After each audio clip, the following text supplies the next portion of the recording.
And now, more from Amanda Knox, the American college student who sat for an interview for the first time last night.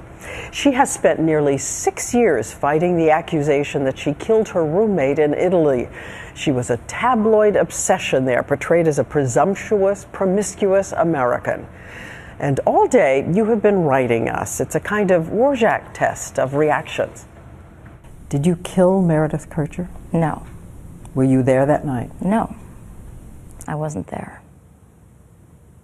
So many of you wrote us, a lot of you outraged at the lack of concrete evidence against her. The fact that in the bedroom of the murder, that bloody shoe print, that handprint, the DNA found on and inside Meredith Kercher's body, all belonged to a man with a known criminal record, Rudy Gaudet. Not one speck of DNA in that room from Amanda Knox. Police say she must have cleaned it. That's impossible.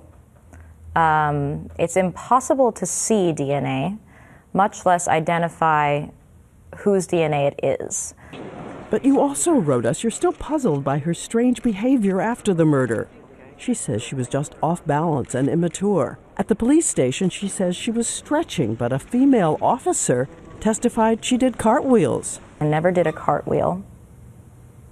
I did do the splits. Again, you can see that this does not look like grief, does not read as grief. I think everyone's reaction to something horrible is different. As for that video we all watched that seemed to show her kissing her boyfriend Raffaele dozens and dozens of times, we studied that tape. There were 3 quick kisses, but the rest of the time she was staring into space. My friend had been murdered, and it could just have easily been me. And through all the trials and prison, her family was there. Your dream for her?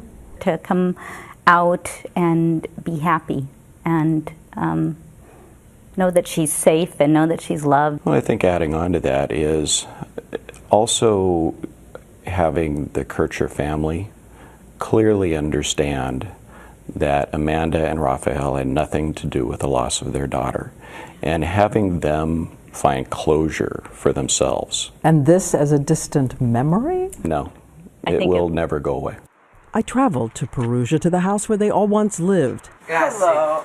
Now inhabited by Bangladeshi immigrants who showed me the tiny room of the murder, saying they barely heard of this case. I also talked to some of the thousands of college students there right now who said it's just a distant memory, that name, Amanda Knox. So to the 250,000 students who head abroad, what's your advice? Study abroad. Study abroad in Italy. Just know your rights. Be in touch with your family. Be careful. And Amanda Knox says she hopes in years to come that she will be finished with this case, have a family of her own. And she said she will tell her children to look closely at anything they put on their websites as if it could be used to destroy them. And as we said, Amanda Knox's book, Waiting to be Heard, is on the bookshelves now.